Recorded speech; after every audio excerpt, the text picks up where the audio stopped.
did take a minute between videos to dry the flowers. I'm really happy with the energy that's going on here. Let me see if I can bring this up for you to see a little bit better.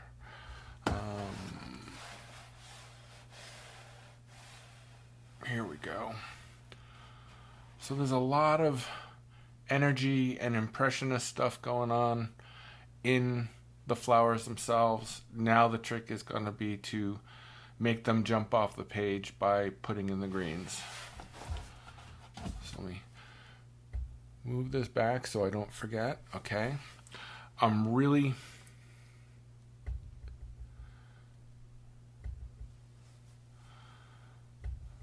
Okay, the painting is what we're looking at. Doesn't need to be me.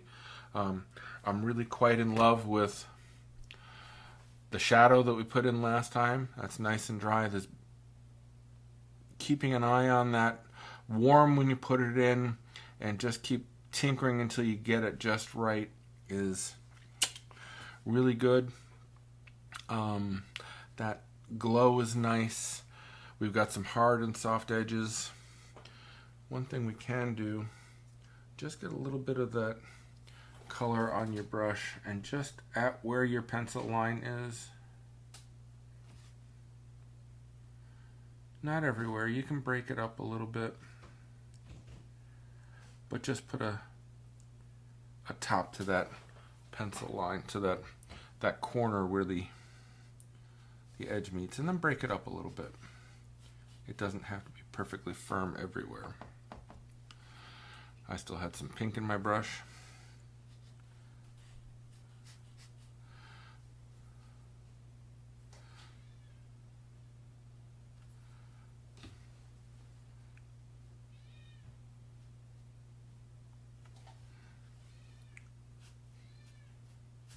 There. Maybe just a little bit darker here underneath. And clean out our brush end.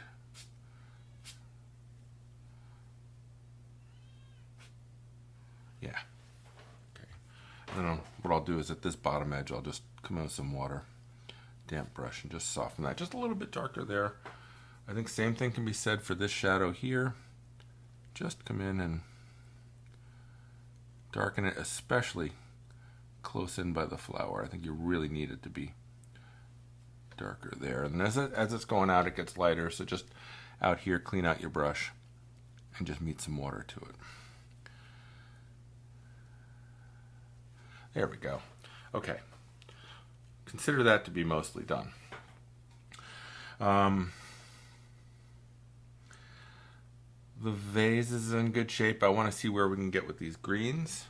I think that's our next big thing. I need some room on the palette. I'm going to take away the shadow color since we're pretty well done with that. Okay.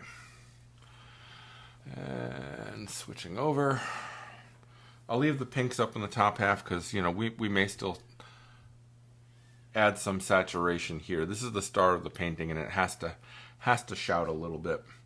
But I won't know how much until I start to get those greens in there. So,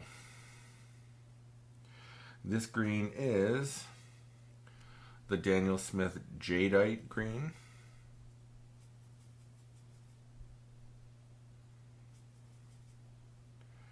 And it's a bit cooler than I want it to be. So you want to neutralize it, add some warmth to it. You can take some cadmium red to it. That should darken it a little bit. You can take some burnt sienna to it. That should both darken and warm it.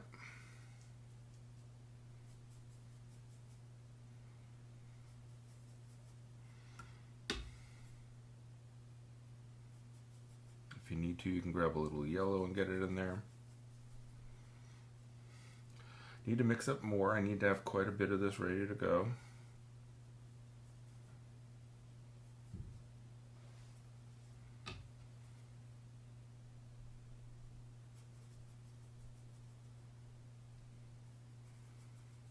Cadmium red does a nice job of darkening that green.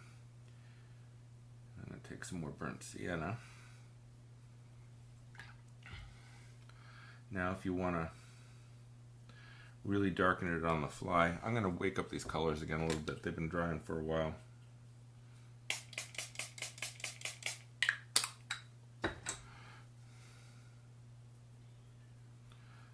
Get me some of that Diox purple over here, in case I need some to really darken that green down. That's my way of doing it. Clean out my brush. Grab some of this yellow in case we need to warm it quickly. And that's really, and I can always pull from those pink colors if I need them too. First thing I want to start to lay in is I'm seeing where the stems are of a couple of the flowers, and I want to paint around those first and get a dark in there.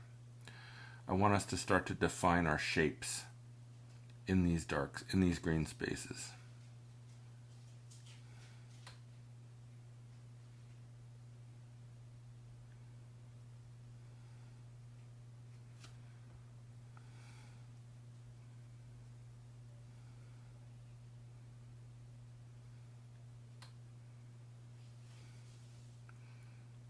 And there's this one leaf that breaks the plane of the vase. So we need to get that in there. I want to warm up this yellow, this green even more. Just adding some yellow to it and some purple to darken it. And I can just tap this color in. As we move around here, let's get into this space here.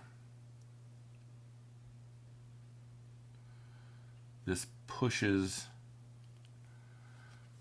oh, I'm sorry, I was still showing you the palette. I'm pushing into this space here, defining that top flower and the edges of these petals. Take your time with this stuff. Be careful. This really makes the shapes. Come in and get a green in here. Oh, yeah, so where I did paint was, imagine that's a stem for this one and there's a stem for one of the other flowers. So I painted around those with the dark green. We're going to come back in and do even more. But I wanted to get those separations in and taken care of.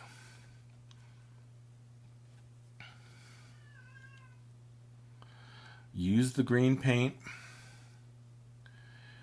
It's dark, and really be conscious of the shapes of your petals. Now is the time with this darker paint you can carve in and really get those separations between them and define the shapes.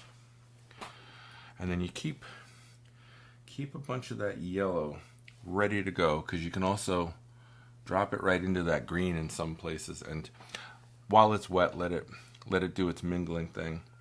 You can also drop some purple in towards the base stuff. It makes the green much more interesting, for one thing, and it helps you get a darkness to it. And the purple will definitely gray down that green, so that if your greens are starting to scream, hey, look at me, I'm green, that's your money right there.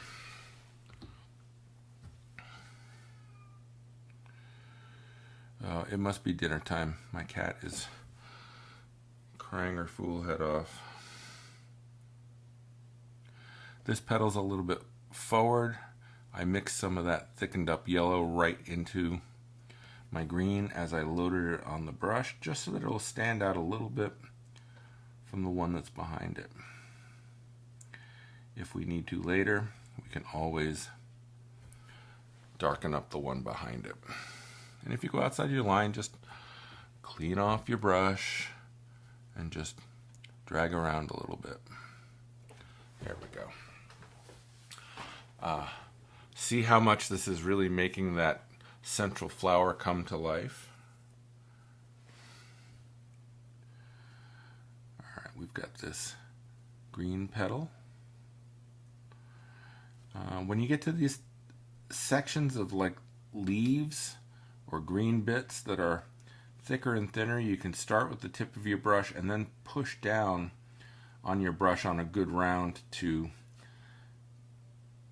get to a thinner point as you pull up like that.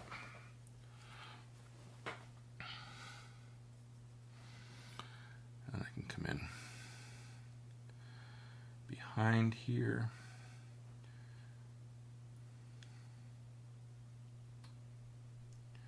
And I've got that, I want to just clean this up a little bit. There's a little petal, a little stem that I don't want to lose.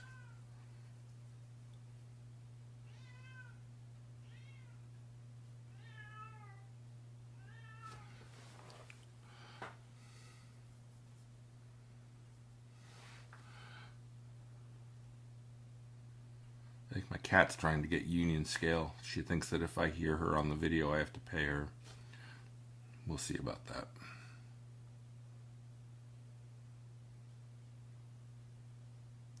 Again, I'm using the dark green and the point of the brush to define the shapes of the flowers. See how lovely, without us doing anything but dropping that yellow in to that green and letting it sit rather than swirling it around, we got it to really blend in nice. It's one of the great things about watercolor is that if you leave it to its own devices, it can do some really, really cool stuff. Tip of the brush, start to push, push down, push down, push down, push down, and pull up.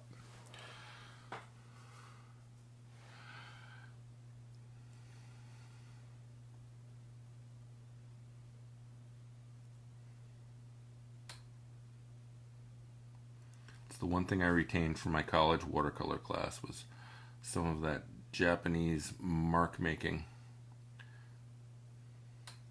Didn't understand the value of it when I first learned it, but it's become quite valuable to me now. We'll use this green here to define the petals of this flower and the shape of this flower and the bottom of the main petal.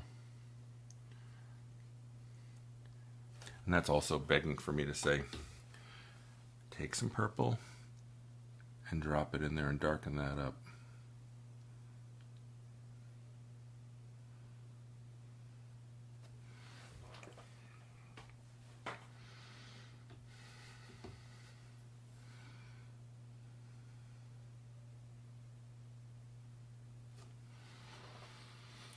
One or two places where the petals of the greenery meets the petals, I have just softened the edge. Sometimes you just want to lose a couple of edges, not a heck of a lot of them. Just a few is enough to make that read right. I can paint this green right now as one shape, and then we're going to come back in and darken it. I've connected this petal from above down into it. It's all becoming one shape right now in a medium green, and we'll come back and pick out details in it a bit later.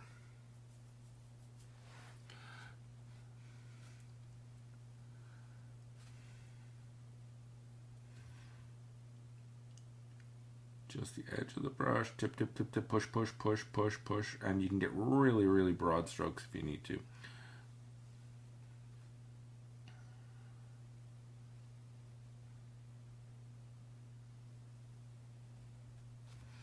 Maybe that little area I missed, I just leave. Just leave it. It's not hurting nothing.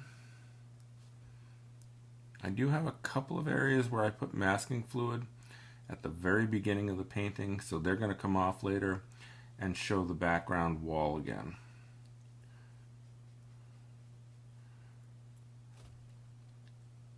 pointy, push down, push down, push down, push down.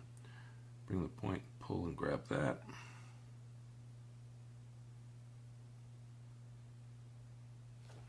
Okay. Suddenly that flower looks a lot better just with that. Now that first green we laid down is probably dry enough for us to put a yellow green in to where the stems are, because we still want dark enough to help push the flower forward.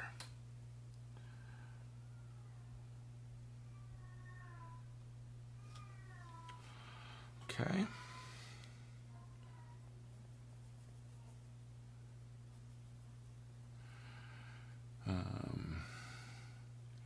Here again, let's just make all of this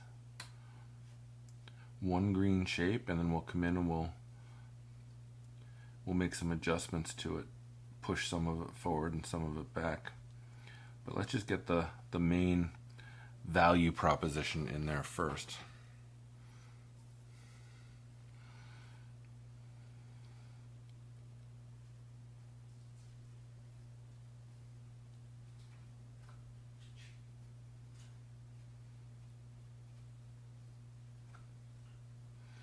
The other color you can drop into your greens, I've talked about purple to darken it. I've talked about yellow to make it interesting. You can also take a little bit of orange while it's wet and drop it in, and that'll do something too.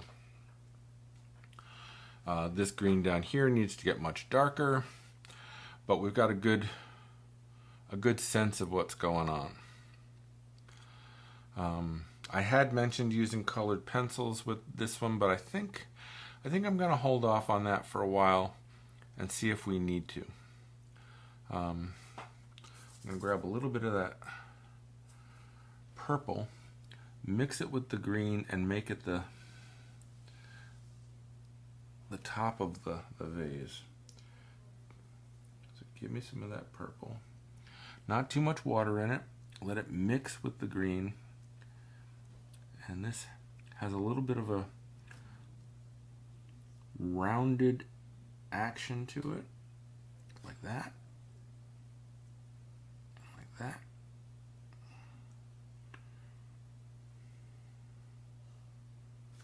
Okay. Good, good, good, good, good.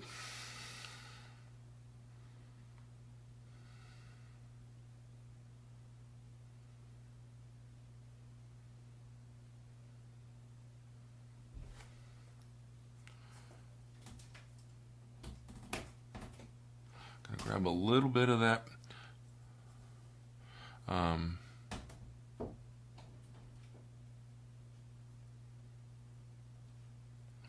I just want to darken that shadow just a little bit, and also what's connected to this shadow here. So I'll just come out here, and I just need it to push the flower forward and just flatten out that edge. All right, I'll be back after a short break. Something else. We will be finishing this in this video, even if it runs a little longer than a half an hour. I think it's important to get this knocked out. I'm really happy with the shadow. The warm spot reflected through the Carnival glass looks great. I couldn't be happier with it. We need to beef up the Carnival glass, we need to beef up the greens, and then the last thing we'll do is put the finishing touches on the flowers. So with that, let's jump into it.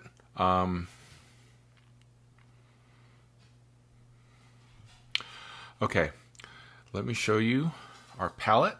Let me get this out of here. And what we have in our palette is yellow ochre, neutral tint, burnt sienna, cadmium yellow, cobalt blue, cobalt teal, imperial purple, that's the Daniel Smith, imperial violet, I think they call it, no, imperial purple, It's a Diox purple. Jadeite green, cadmium red, French ultramarine blue, wild fuchsia from Cheap Joe's, lavender, that's a Da Vinci color, and some white opaque gouache. Same colors as yesterday. I will be showing you my extended palette later, but this palette works just fine. I like the colors in here. I think I said yesterday that one thing I do not love about these Daniel Smith colors is that they don't wake up quite as lively. And by that I mean they don't get really juicy. They get a little sticky when you wake them up. So you have to spritz them a few times to really get them active. Same colors on the palette from yesterday. We're just really going to be going stronger. I'm going to deepen up the Carnival glass first. That said, let me switch us over to our painting. All right, and so we've got over here the one we're working on, the one I did that made me decide that I wanted to do this as a video, and our reference photo. I'm going to keep all three of these in mind while I'm working. The goal here is to give some more form to the Carnival glass, and then I'll dry that, and then I'll move into the greens, and we'll go from there. Okay? So with that, let's get started. I'm going to start with that number 14 and a number 10. We can get me out of here. We don't need to see me for a while. Video is working. Audio is working. Okay. All right, so that green from yesterday is woken up. I'm going to get in here and really get some more green. Should be thicker than yesterday. We're going to be working darker and leaving some places that we don't paint to let them shine through. As always, 2 water buckets. The one on the right for me is dirty. The one on the left is clean. You'll also realize that as I go, I usually mix them up. It's not the end of the world by any means. It's just what happens to me. I'll switch you back to the palette for a minute. So we've got our jadeite green there. And I'm going to add some Diox purple to it. That darkens it or neutralizes it too. I want to warm it back up. So I'll take some of that burnt sienna and get that in there. Makes it more of a natural kind of green. The trick here is to not get too watery with our paint. This is where in our descriptions of paint that range from skim milk and tea up through butter. We're not quite up to butter. It's obviously not butter yet, but it's definitely getting into that whole milk heavy cream kind of area. I'm going to take some cadmium red. That's really going to warm up that green because the jadeite starts at a very cool place. Jadeite's new to my palette. I normally work with sap green and then cool it off, so this is a little bit different for me, but it's fine. In case I want to darken on the fly, I do have some purple ready to go, and I do have to say that this purple from Daniel Smith is nice that it's not as dark as some of the other purple Diox purples that I use. It doesn't knock everything out entirely, but it's a nice color. I like it. I'm happy with it. And I'm just taking a little burnt sienna on the side there, so I've got some warm. I've got a dark warm, cool warm. I've got the yellow. We're definitely working in the greens at this point. Let me switch back to our painting before I forget. I don't have an audience to yell at me since I'm recording this, so it's important that I remember. We can start.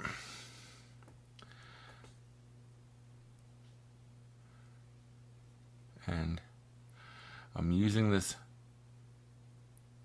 darker green to paint around my stems.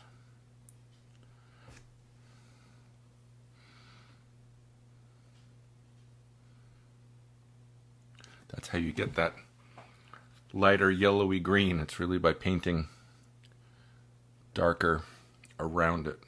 So we started with that first layer. I'm going to keep this brush nearby, but I'm going to switch to the number 10 so I can get into a little bit better nooks and crannies. This is also a new brush, so it's quite nimble.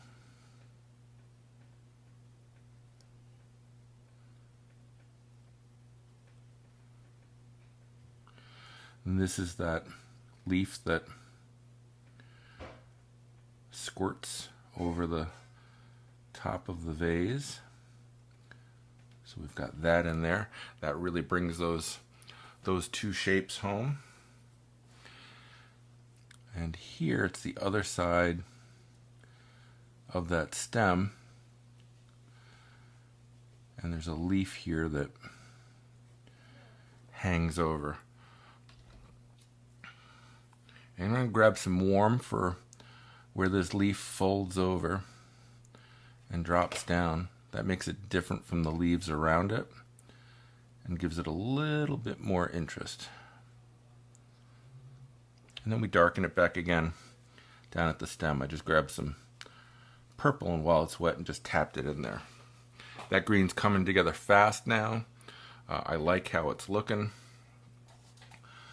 These leaves, at least, this is slightly different than the one I did last time, but the bottoms of them will be darker. We've got the top color in there already. I have a bad habit of dipping my brush in the water on my way to the paint and thinning out my paint, so sometimes I have to charge my paint back up.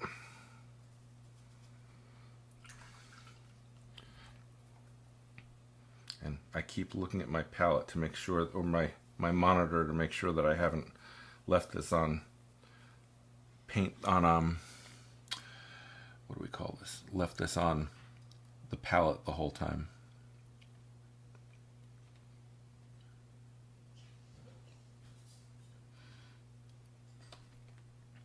So now it's the underside of this leaf.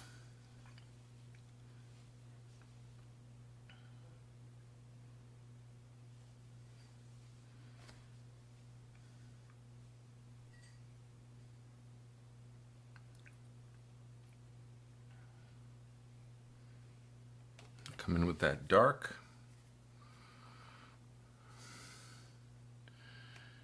At the bottom you can drop in even more dark if you want. And what you can also do is wet your brush and take most of the moisture out and soften some of that, but not all. Just in a couple of spots. Lost edges and hard edges. It's another form of contrast. Everything for us in our paintings is we're playing with contrast. We're playing with the contrast in color by working with a color scheme. In our case, it's really the pinks, the oranges, and the greens, which if you think about it, the pinks can represent just a light version of the purple, so they are the secondary color triad. So we're playing with those things. And the more I think about this turned leaf, the side up by where the light's hitting it will be softer, so we might as well just soften most of that edge. And then what I'm trying to do is look at, and I can see vaguely the pencil lines I drew in also for these leaves, so I know where the shapes begin and end. That helps me. If not, just look at it and see what makes sense to you. You don't have to be a slave to your original drawing. Sometimes the way you put the paint down will determine what and how you can do this stuff. But just by what we've done, we've started to give these leaves definition and form. You have a sense of how they are and that they're being struck by light, but we really haven't done too much with them, which is, I like to think of this as almost like sleight of hand by a magician. You know, we make it look like we're working much harder than we're actually working. Don't tell anybody. Once you learn the secrets of how watercolor behaves with the water, how the pigment works with the water, how much water and how much paint, and how they behave together, it really is much simpler than we first start to think about it. Move back over to this side, and I'm going to darken this leaf. And I did it from the bend down so that I could grab some yellow and tap that in at the bend to make it look lighter where it's bending. We'll do that here too. And then reach back in with our dark. And we can reshape this leaf. Maybe it needs a little bit more character. Be a little bit bigger. Something like that.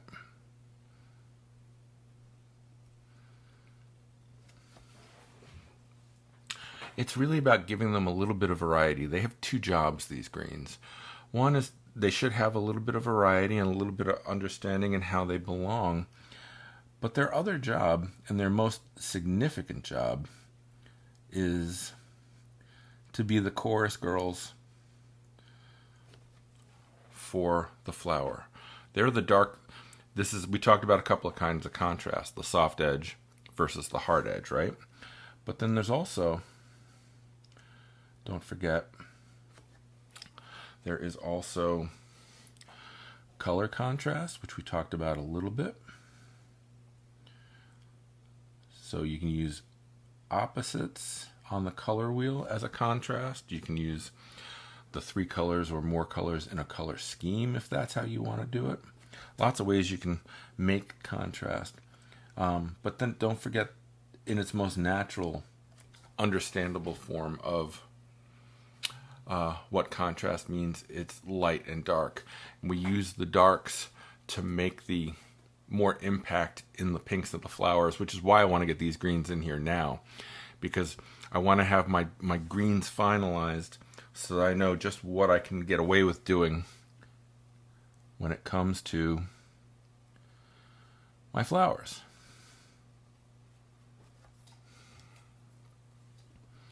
So there's a method to the madness.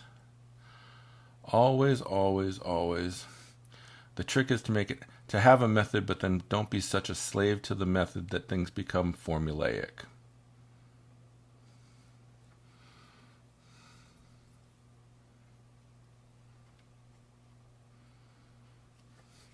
And we can make even more contrast with these leaves when they're dry, because I can come back in with a flat brush that's a little stiff and pull out those highlights even a little bit more. But these greens, their job is to make the flowers look even better, and I think they're doing that so that we don't have to make the flowers exact. That's another thing. If you want to make exact replicas, if you want to make floral illustrations that are that kind of caliber, I'm really not your guy. I'm more impressionistic than that. And it's not that I don't like that kind of work, it's just that I don't paint that way.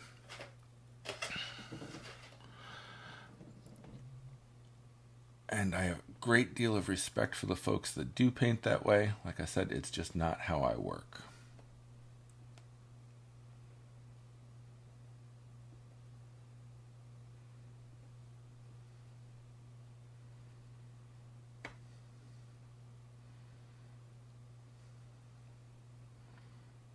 And again, we can use these greens also to cut in the shapes and make our petals, our flower petals, even more correct.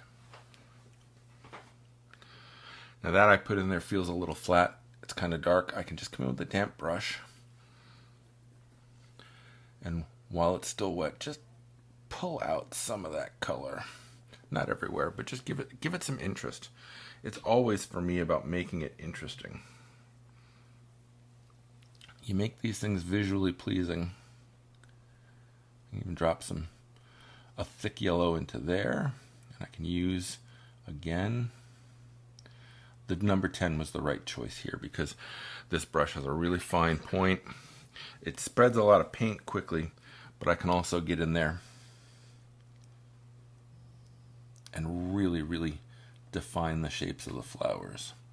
And I'm working a little bit thicker than yesterday, so the pool isn't painting up as much in a bead. I do have to still watch for it.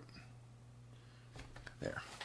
Look at how much that pink flower is really now jumping out. It's really now jumping up and saying, "Boo, look at me."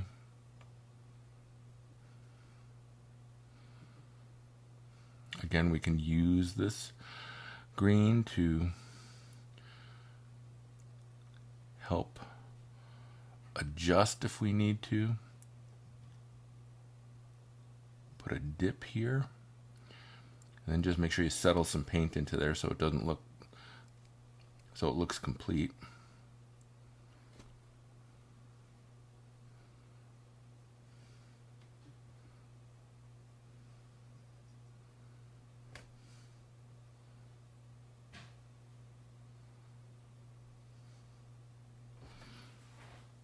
Now what I'm going to do is drop a little bit of dark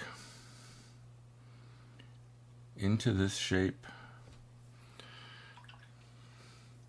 And there's a leaf underneath it. I'm simply going to dry out most of the color from my brush and most of the water and come in and just hit that. Let that soften and flow. Because now we still get the dark around the flower, which is really what we need more than anything else. Really starting to get that contrast to come alive.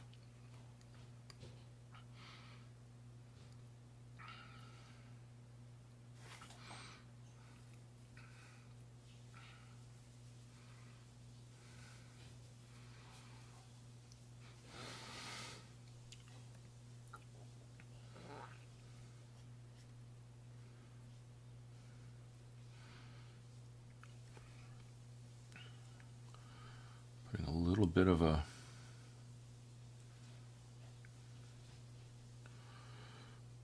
warmer green in there with some burnt sienna in it, just to make the greens look different. I think that's very important.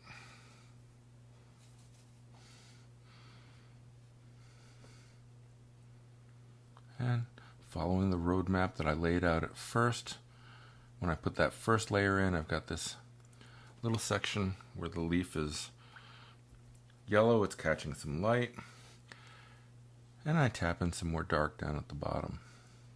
Each leaf, we start with the leaves being one big shape of green, and then we come in and with each subsequent layer, we define some of them until we finish and have a real, again, sleight of hand thing, it feels like a real mass of leaves, yet they were painted quite simply.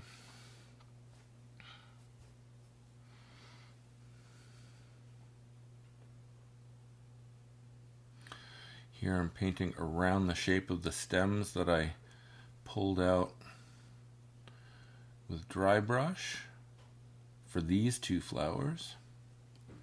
Oh, I do have to, I've switched painting boards today. I'm trying something different and my head is getting in the shot. I'll try to keep working from a back angle so that you don't have to see more of my forehead than is necessary.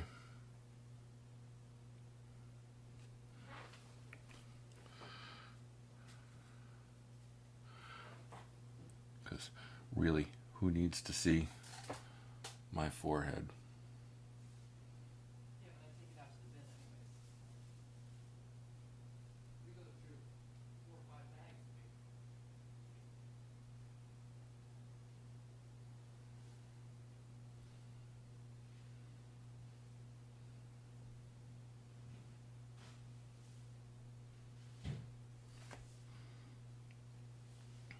I'm really glad I started with the greens Had I started with the vase, my hand being here would have caused me no end of problems.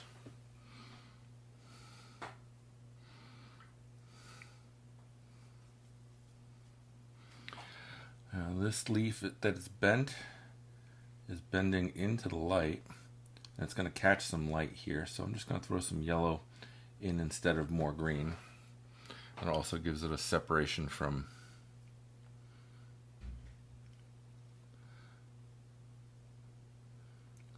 this leaf.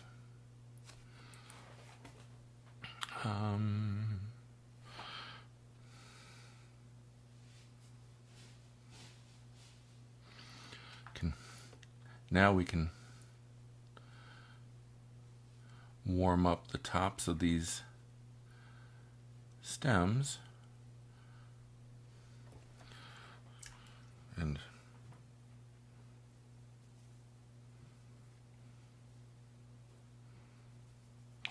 really warm them up with just a touch of orange.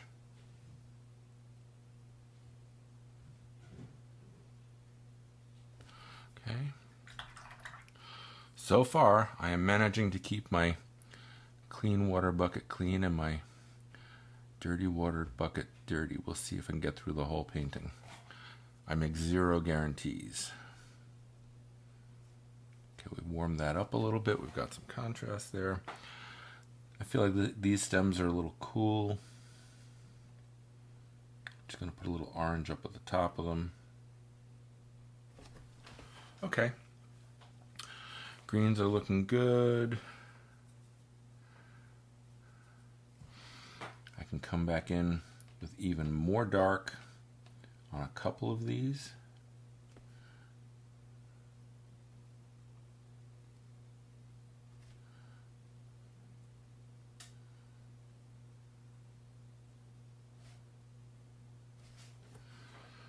And again, take the paint out of my brush and just break that line. Just paint right into the middle of the line very softly with the tip of your brush, and make sure your brush is pretty dry so you're not introducing new water, and it will soften. Now we've got that rounded feel to those, and I still might take some. That green is pretty dark on the sunshine side of it, so I might darken that up. Okay.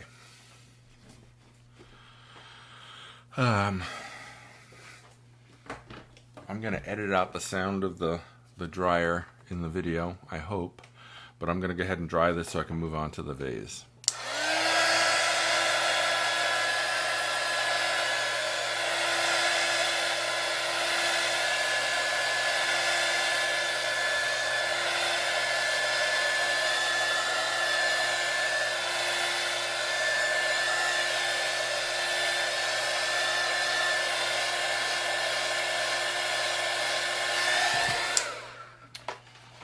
Okay.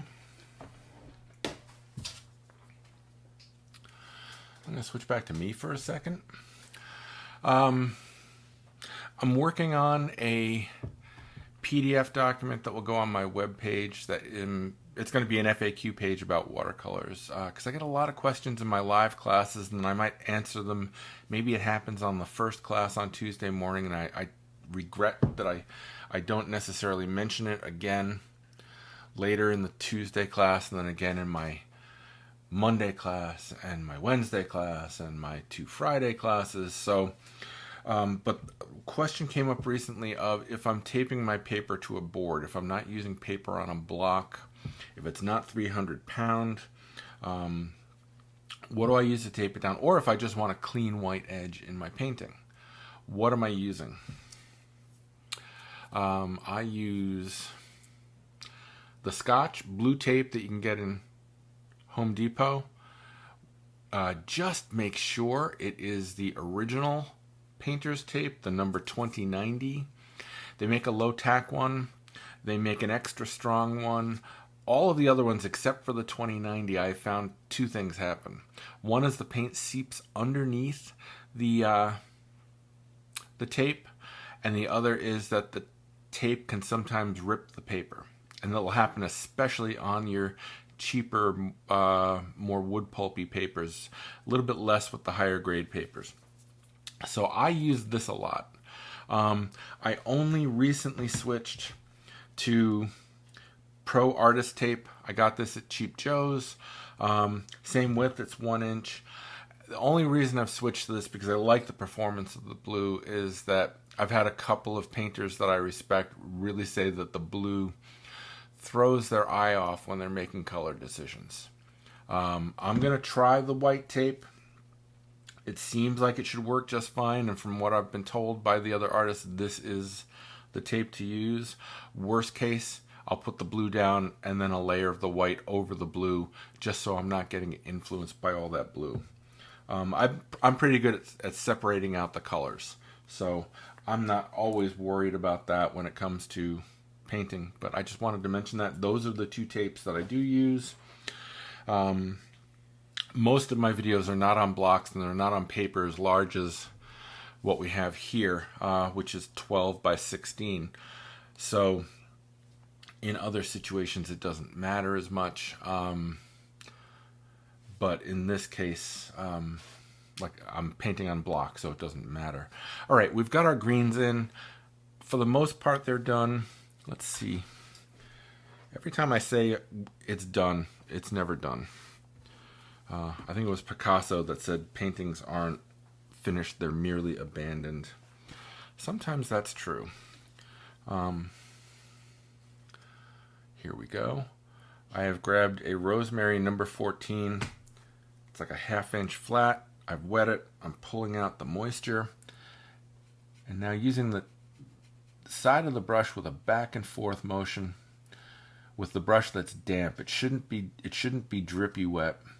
I can come in and wake up this paint and then come in with paper towel and blot and get that highlight that makes that leaf look even more three-dimensional.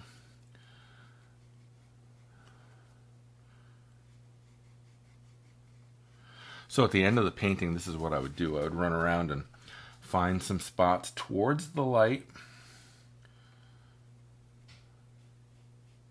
and go in and just pull out some highlights. It's amazing what just a little bit of that will do. Also, if you've got a bent leaf, where it's bending will have a tendency to have that light spot.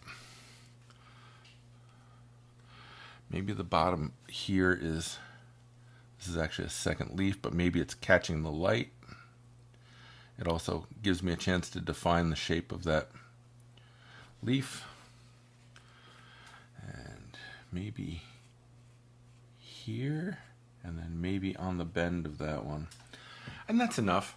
It just adds a little bit of extra sparkle. Okay. We're going to work now back to the palette.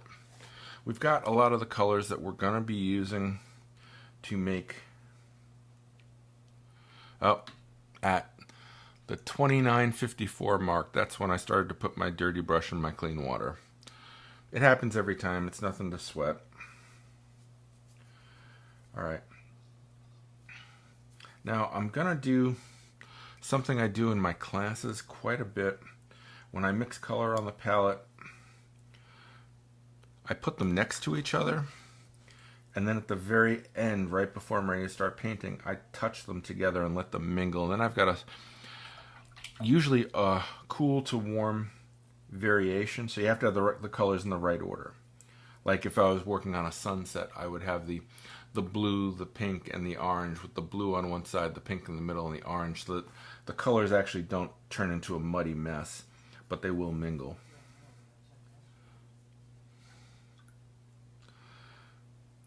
Here I've got a purple to a pink to an orange to a warm yellow. I just recently refilled this palette and the pink is already starting to, you can tell it's a color I use a lot. Alright, so that's what we have to work with. We're in the end stage of this flower, and it's really about just getting the some of the shape and some of the strongest colors. I'm going to come in underneath this flower, this petal, and darken this a little bit. I'm also going to put some lavender up on my palette because I want to possibly, you know, in that shadow I might have a more of a gray that I can use that color to gray down what I'm doing. So let's come in and start with that. And we'll follow the shape of that petal and come in with that shadow. That really separates that. I don't really want to use that flat brush. I'll go back to the number 10. I'm going to grab some strong, lively pink, and now that this is dry, I did that again. Okay. So the move I made was I put some gray here, which is really a lavender with some pink in it, underneath that petal to push that petal forward. This flower, because it's the one that I accidentally started with the green color, I thinking it was a leaf, was a little bit dull because that green really zapped the saturation out of the layers on top of it. So what I've done is just come back in with stronger pink now, and again I can use this to define the shape of the petals to the left and the right of it. And I'll grab some of that purple too and just throw it in here. So I did that leaf. I'm going to do some more on that leaf. Let's pulling right out of the shadow. We can make some of these striated marks.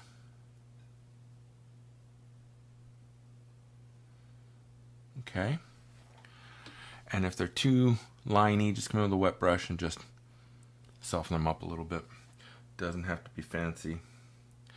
And then your color gets a little bit more orangey out towards the end. You know, these petals, and please notice I'm alternating petals so that I can work on dry petals and get my color in here quickly. Push on the brush if I want to get deep, quick coverage. Use the very tip when I want to do some line work.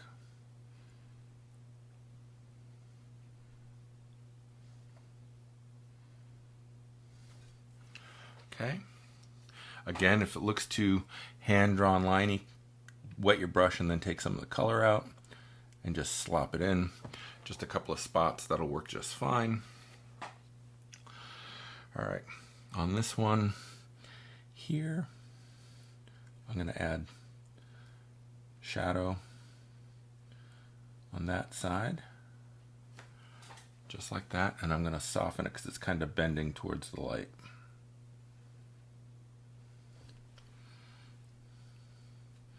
Okay, and then I can grab some of that really much stronger pink and even use that as a contrast to start with. Let it run into that gray, that's fine too. But the color is thickest down towards the middle there. And a couple more lines.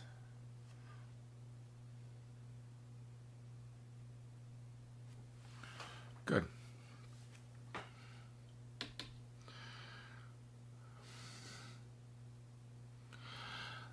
Okay, a little bit darker here.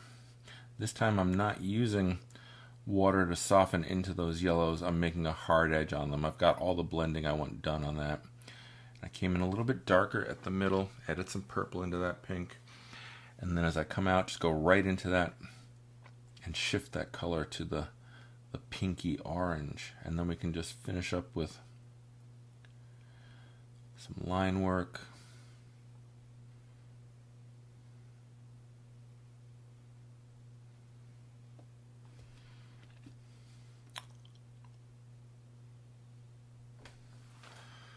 Kind of like that. And this petal, the same thing. Continued alternating my petals. I had to look up for a second because I was completely concerned that I had maybe just left the camera on the palette again, but nope. That must have been just a thing I did yesterday. Maybe I did it once today. So we just basically came in with stronger color and developed on top of what we had there yesterday. Not rocket science, it's just adding to. The trick is to only add if it enhances what you already have. Don't do it for the sake of doing it. But now look, we have that. See if I can move this light a little bit. Maybe it'll. Come here. I'm gonna fire the lighting guy again. Okay. Now we can see this a little bit more clearly.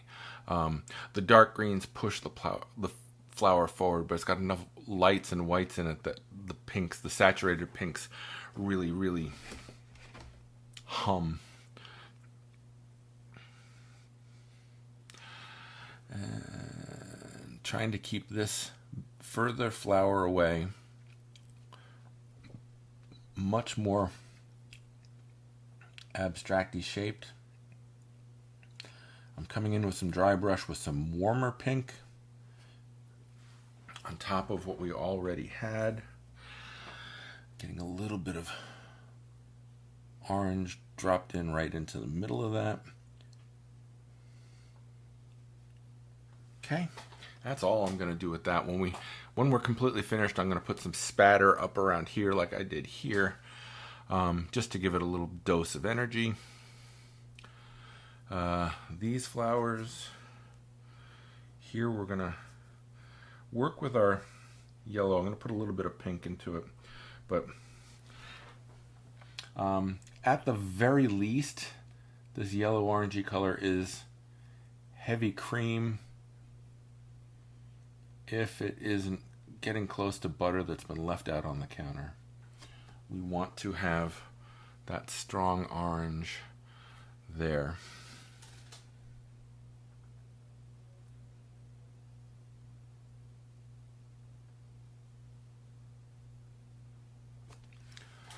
I may darken that green just because it crosses in front of there and it'll be nice to see. While I'm here, I grab a little bit more of that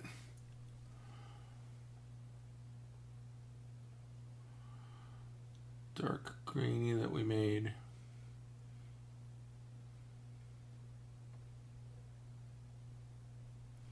Let it run into the orange at the very inside of the flower, like that. We don't have to get any fancier than that. Only thing we're going to do with this middle flower is grab some of that stronger pink towards where the purple's coming into it, and start from the base. Try to keep organic loose shapes here, still being very abstracty. It's not the center flower. As we get to the outside, I've got more purple in with that pink to let it run right into the pink. Okay. And then we grab some of that yellow with the pink in it and mix it right into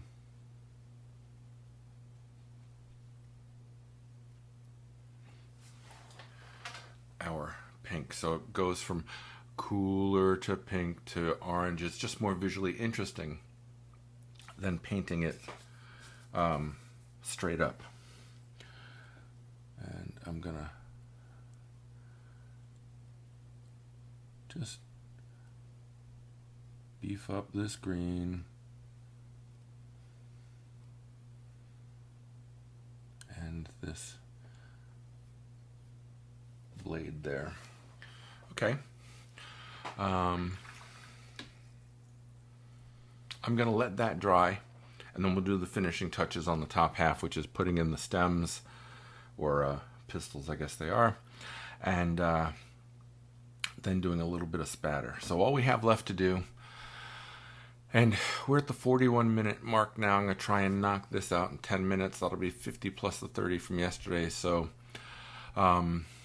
it's a bit longer video to finish this up, but I don't want to run this into 5 videos. So that's kind of just what we're going to have to do.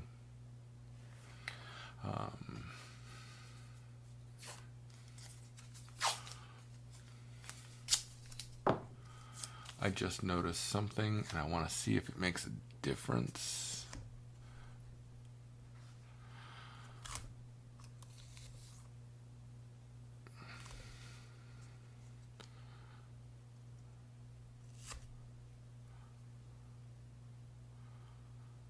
It's all the way up here.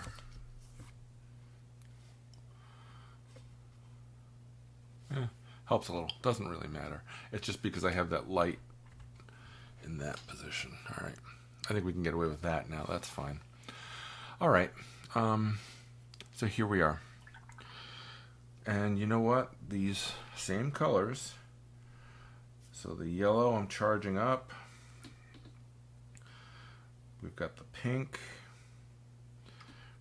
We've got the purple over here. Oh, that's green. That's okay. I can use that green. I can use it to neutralize any of these colors and darken if I need to.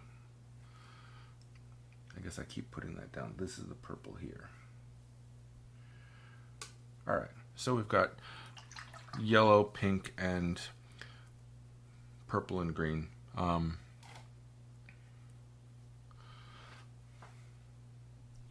It's a bit of a hot mess here, but the reality is that these are all the colors I'm going to be using, and I can just grab them, so that's fine. We don't have much to do here. Really all we want to do is keep this warm, keep it orangey, use the opposites, the purple, to kind of darken it and neutralize it a little bit, and all we're doing is darkening and keeping the saturation so that we can get those ribs to really pop.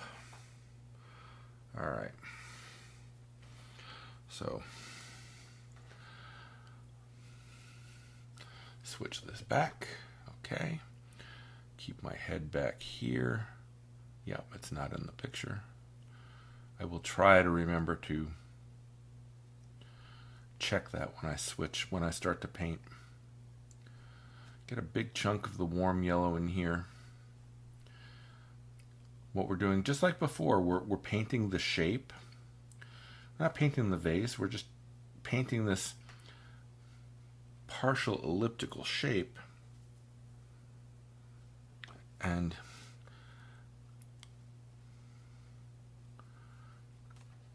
towards the middle, we started with yellow up at the top and then adding pink into it. This darker time also gives us a chance to adjust the curve.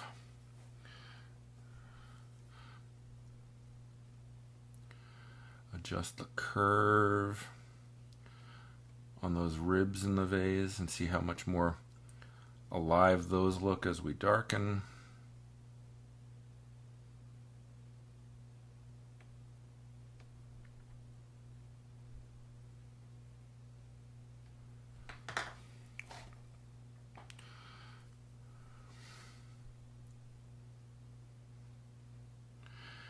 So the move was cadmium yellow, more of an orange off of the palette, and then add pink into it until it gets orangier and orangier, and then we add more of a purpley pink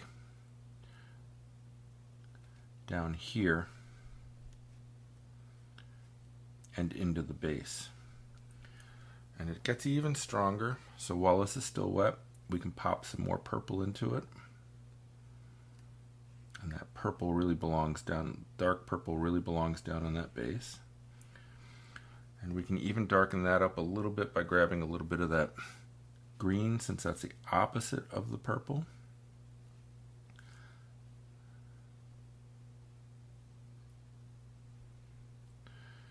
Doing the whole base quickly, leaving the areas that I left marked out as highlights, getting them out of there. This is starting to dry now, so I have to be careful not to play too much with it. We can always do more in another quick layer. I am afraid that if I take the water out of my brush and soften here, I'll disturb it too much. But I can give it a try. And I'm thinking I definitely shouldn't have. I don't want to blossom right here, so now what I'm going to have to do is repeat the move so that we can keep the whole thing wet. So there's the yellow. Somewhere around here we add some pink to our yellow.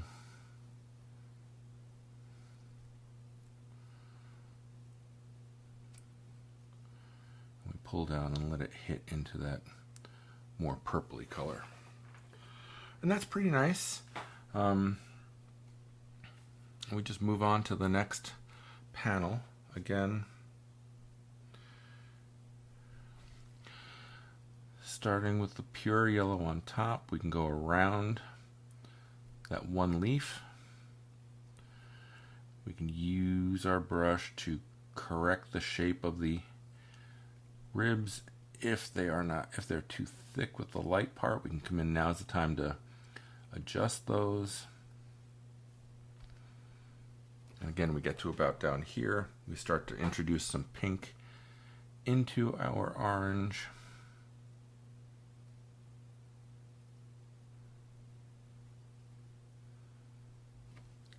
And then it's more of a pure pink here. And then we introduce purple into our pink.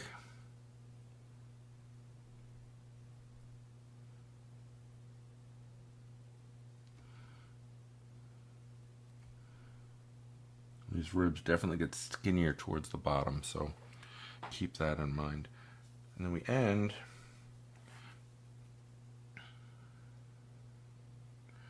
with an almost pure pink, pure purple. And it comes right down into that base. Beautiful glow, and that's all making sense. Good, good, good. Okay.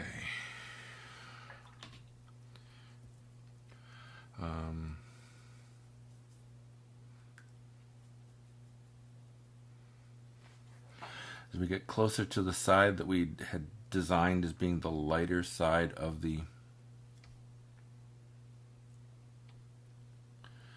vase, we don't need as much darkening. I will start to go pink here. This rib just disappears, it dies off, so we can just start right into that next area. Then we get the pink going into that wet stuff. And then we grab some purple down here.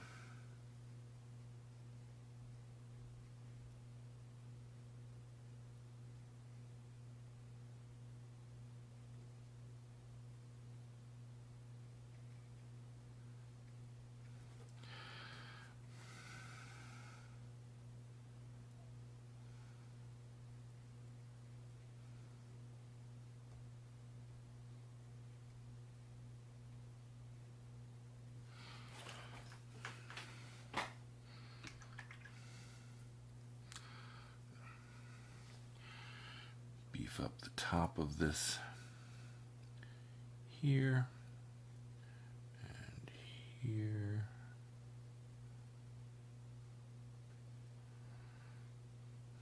There we go.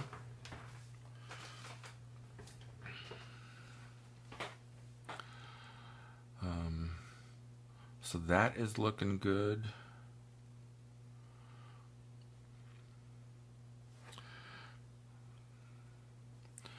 Can come in inside of the ribs a little bit with some light warm I left it really light on the paper. Maybe not everywhere. Leave some shininess. There we go. And a little blot, a little blot, a little blot. And then on this one, I'm going to re-wet this back one because it almost starts at pink.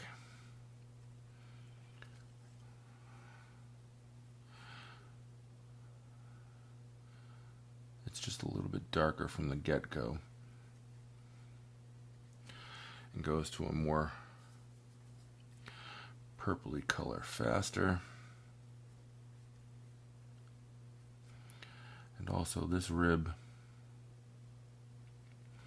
being further away shouldn't be as bright as the others, so we can just take that down a little bit.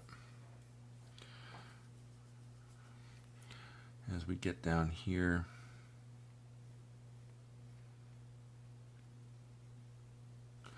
there we go. Got a little blossom here. I'm just gonna add some more color and drag it right down into the purple where you won't see it. And come back in here and just darken the back side of that a little bit. Okay. I think our vase has a glow of glass. I think our shadow is just dark enough.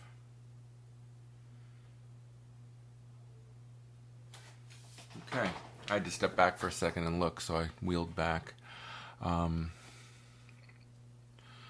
can take a wet brush and get some of that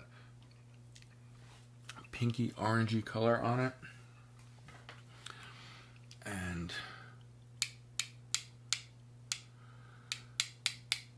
do a little spattering up here at the top.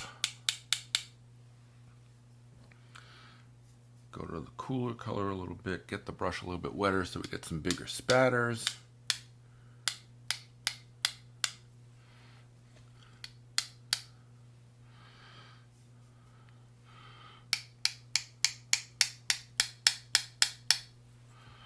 You can always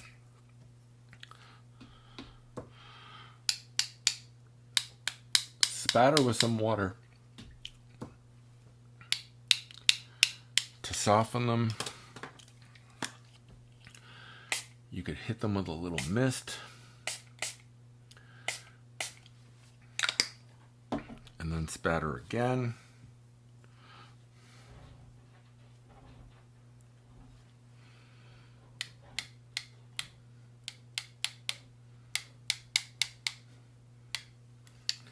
And then if you get to be a little heavy-handed, just come back in and blot here and there. Okay, what do we have left? We have to paint in, we have a dark color here. I'm gonna add some of the orangey warm to it. Basically just destroying everything on the upper part of that palette and just get to a dark warm. Take some of the paint out of our brush and really just draw in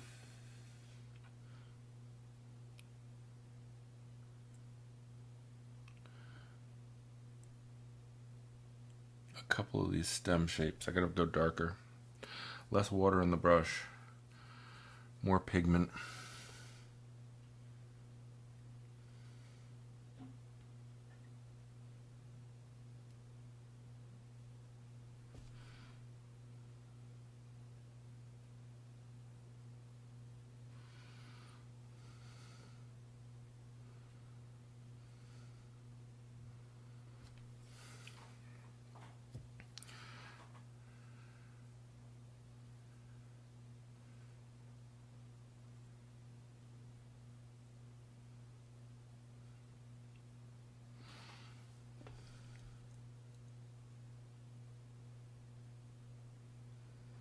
I like these are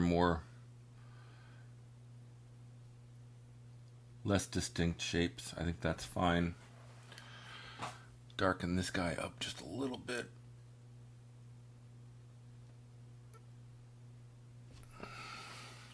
If it's too much, just come in with your brush and just after you've taken some of the paint off of it. Just lighten it up a little bit.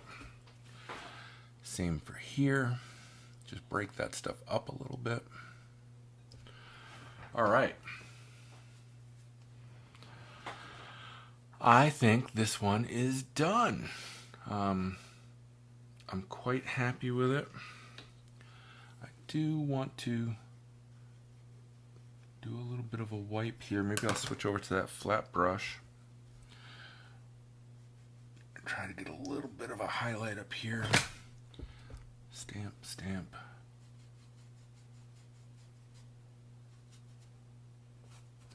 Okay.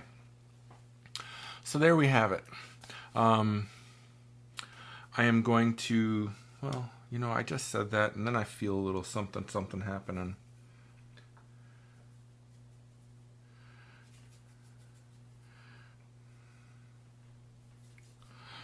Just feel like I want to define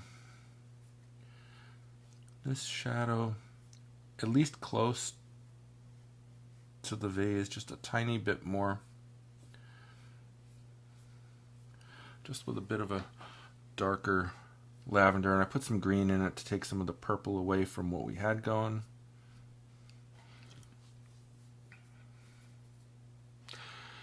And maybe we just add a tinge of darker here, and then simply soften the edge out on it. Okay. There we have it. Stargazer lily and Carnival glass vase. I'm going to let this dry and I'm going to remove the masking fluid. You guys have seen me do that a million times.